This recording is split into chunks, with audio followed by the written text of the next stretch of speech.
મને કહ્યું મારે સાયકલ લેવી છે, હું એની સાયકલ ક્યાંથી લઈ દઉં, મારી પાસે પૈસા ન હોય તો હું ક્યાંથી સાયકલ લઈ દઉં એનું હતું. મને દુખી દેખી દુખી કોણ થાતું, મહાહેતવાળી દયાળી. ઈ ગયા એટલે બધું વયું ગયું, કોઈ આપણું નથી હોતું એમ કહે છે, પણ હોતું ભાઈ. એમ ખબર પડી ગઈ કે એક વર્ષની અંદર આપણે બધા એમ કે અમે તમારા છે, પણ કોઈ નથી આપણો. તું કોણ છાનો,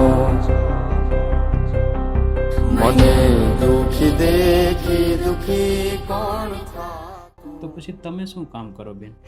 હું એક ખાતામાં આવું છું, પ્લેસ પટ્ટા બનાવીને એમાં વચ્ચે દોરી મૂકવાનું હોય, એમાં કામ કરું છું. 200-300 રૂપિયા મારે ઘર કેમ આપવું હું સમજી શકું. ઓલા કેમ કે અત્યારે 200-300 રૂપિયાનું દૂધ પણ નથી આવતું. નથી આવતું. તો પછી અત્યારે ઘર પરિવારમાં કોણ કોણ રહ્યો છે બેન? આમ 3 માં દીકરો, છોકરાઓને ભણવામાં હું નથી ખર્ચા હોતા ભાઈ. આપણે એની ફી છે, ટ્યુશન ફી હોય છે, એના કપડાં, યુનિફોર્મ, એના ચોપડા લેવા કરાવવા, એ બધા મારે ક્યાંથી લાવવા? આ એકલી હું ક્યાંથી કરી શકું એટલું બધું? તો પછી આમ તમારું મૂળ વતન કયું છે બેન? અમે બગસરાના છે. તો પછી ગામડે કાંઈ નથી બેન? ના, અમે ગામડે કાંઈ નહીં. તો પછી અત્યારે શું શું તકલીફો પડે છે બેન? ખાવા પીવાની તકલીફ પડે છે ભાઈ. અને છોકરાઓને ફી અત્યારે હું માંડે એટલું કરવું, ક્યાંથી હું એની ફી એટલી ભરી શકું? અને છોકરા બધાને સાયકલ અત્યારે જોતો હોય ને, બધાને ડબરા જોવો, ડબરા ઉપર ડબરા મને ખાલી હતા ને તો ભેગા કરીને મૂકી દીધા છે. જોવું હોય તમે જોઈ લો, તમે ખોટું નથી કહેતી. બેન હું સમજી શકું.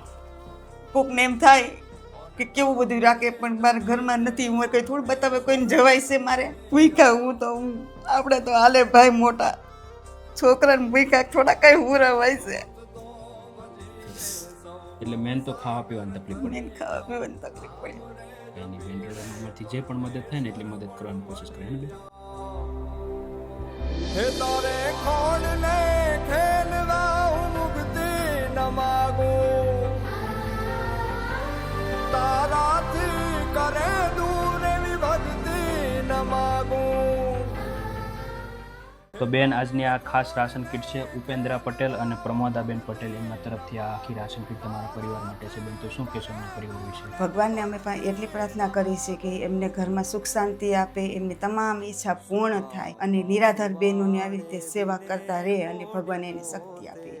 ચોક્કસ ચોક્કસ. અને ખાસ thank you so much Upendrabhai Patel અને પ્રમોદાબેન પટેલ કે આજે તમારા સપોર્ટથી આ નિરાધાર વિધવા બેન માટે અને એમના દીકરા માટે તમે જે પણ સપોર્ટ મોકલો છે, થેન્ક યુ સો મચ. ભગવાન તમારા પરિવારને હંમેશા સુખ શાંતિ સમૃદ્ધિ આપે અને બસ આવીને આવી રીતે જે નિરાધાર નિસહાય પરિવારો છે એમની તમે હંમેશ મદદ કરતા રહે એવી પ્રાર્થના